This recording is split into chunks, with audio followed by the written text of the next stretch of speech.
Hello everybody, welcome back to the James Allcott channel. Really simple, easy one. I thought I'd just get it done just because we were talking about it earlier on the James Flat for Now pod, which is absolute madness this week.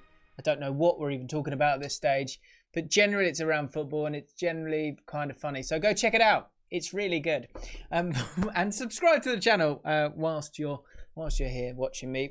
Look at this England squad because I just thought, we were talking about it earlier today, and I thought I'd react to this new England squad as it happens. I haven't really seen what's going on, so I just literally just taken the image and chucked it on my stream setup here, and we can run through it here because I know there's a few talking points here when it comes to England, and I think the one thing I'm intrigued to talk about a little bit with you guys, and this kind of goes back to those videos which I haven't been able to do for a couple of weeks, but I want to get back to doing, which is just like quick fire. This is what I'm thinking, what do you think? Let's have a conversation in the comments, and this is the perfect one for me to do it with. That it's with England, because you know how passionate I am about England. You know, I like Southgate.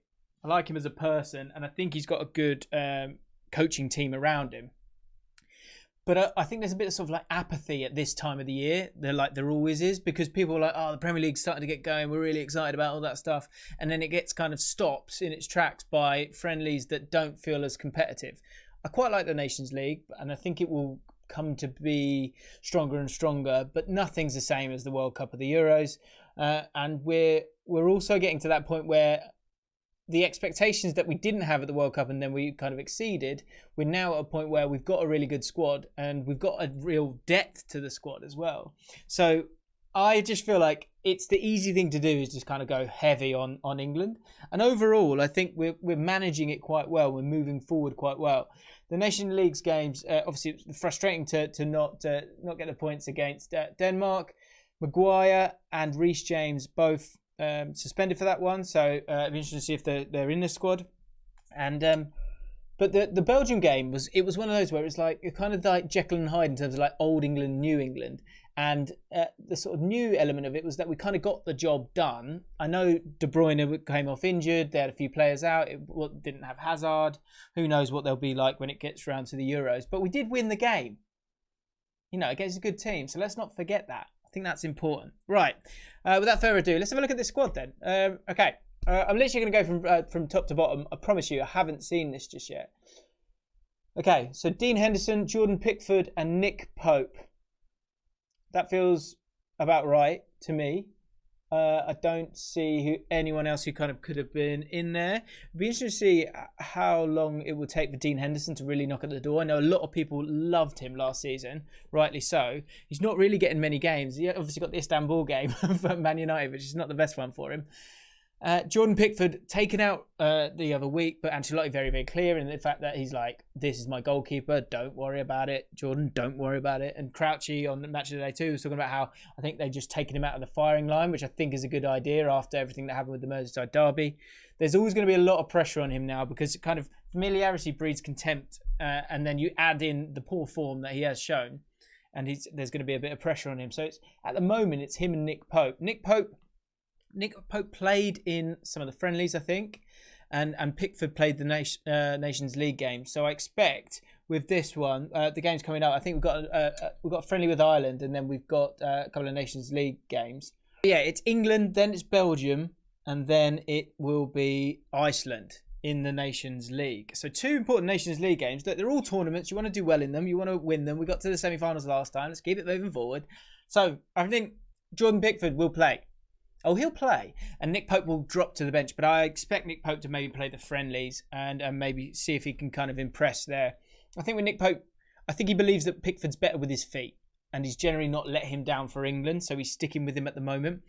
But if he can't keep himself together in terms of the mistakes that he continues to make, then, you know, Nick Pope's there ready to go. I don't think Nick Pope's as good with his feet, and I think that will hurt us at some point.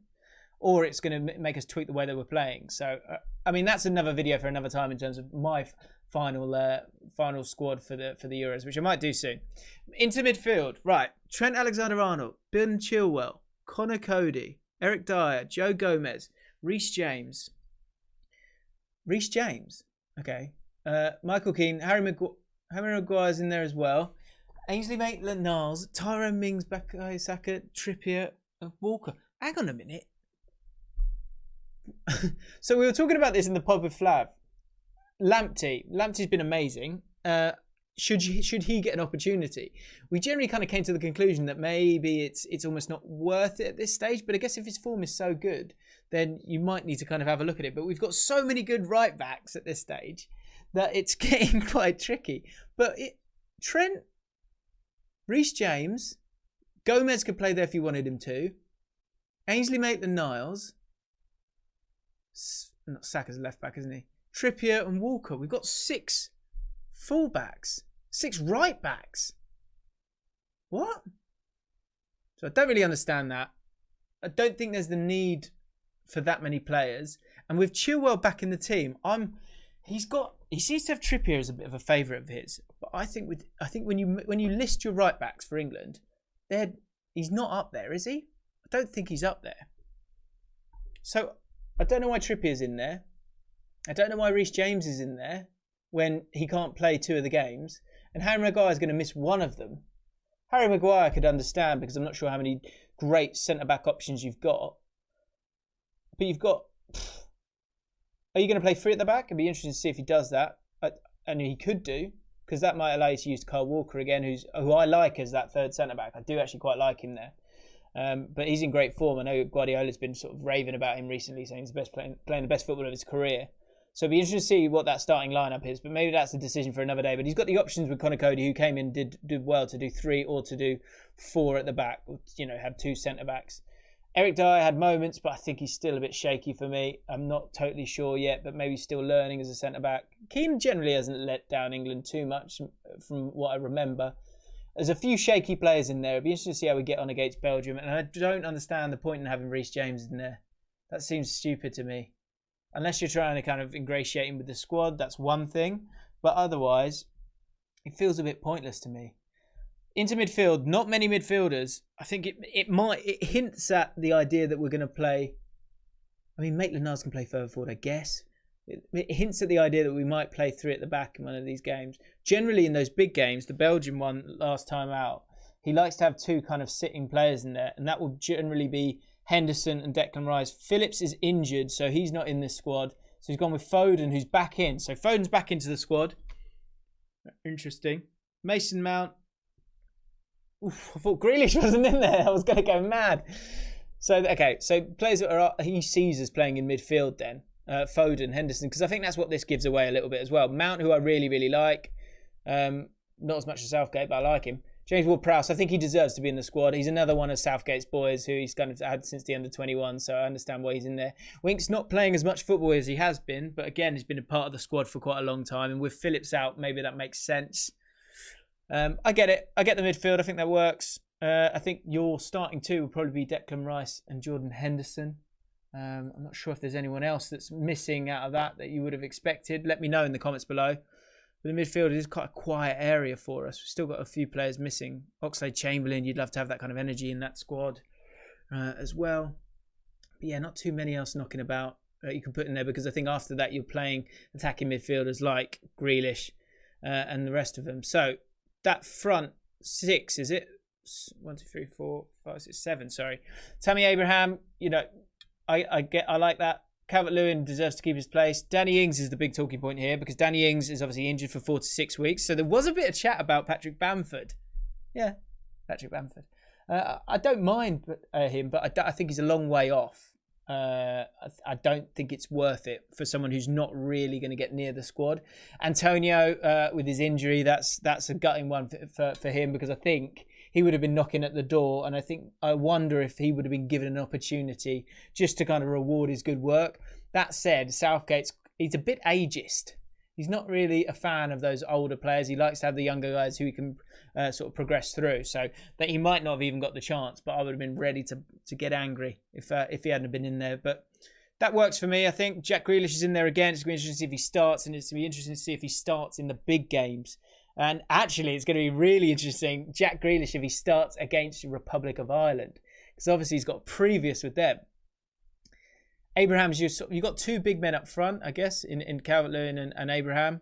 Might be a bit of a challenge that we utilise against the Republic of Ireland, because those kind of games. Although Ireland, I think, are trying to play a bit more football these days.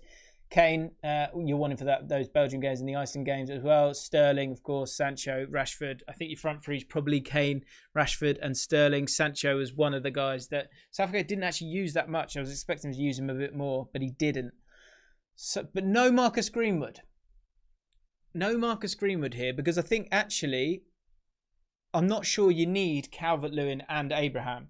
So Marcus Greenwood's been sort of punished again, I guess, for his misdemeanors recently, which I don't know too much about, to be honest. But Southgate's obviously feels like he's got enough quality elsewhere for him to kind of change that about. And maybe in the midfield areas, he's not got the same amount at the moment. James Maddison misses out as well as one of those midfield players that you might have wanted to chuck in there.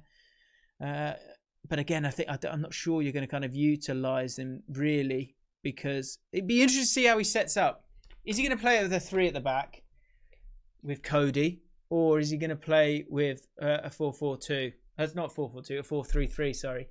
Let me know what you think. I think I might do. I'll look into this. Let me know what you think about me doing England videos as well. If you want me to do like a starting lineup thing, I was thinking of doing about my 23. The squad that I would take to the Euros. Do it early doors and see who's on the plane at the moment, who's sort of knocking on the plane, and who's who shouldn't be in there. So there you have it. I think the big talking points for me: Foden back in. I get it. No space for Maddison in this one. It's going to be 4-3-3, I think. No space for Marcus Greenwood though. Is that a wasted opportunity of getting him in with only so many friendlies sort of still to come before the Euros? Because I think down the line, Mason Greenwood's the kind of player that you're gonna want to have to chuck on. So let me know what you think. Just a quick one from me. I thought I'd react to it. So Gareth, we're okay. We're okay this time. Although actually, how many right backs do you want? You need to chill out with that. It's a bit mad. Don't really understand it, to be honest. Anyway, let me know in the comments below what you think about all these right backs that we've got. What's the best right back 11 you can create? Let me know in the comments below. If you enjoy these videos, then hit that subscribe button. It really, really helps. And check out the podcast with Flav. I'll see you soon.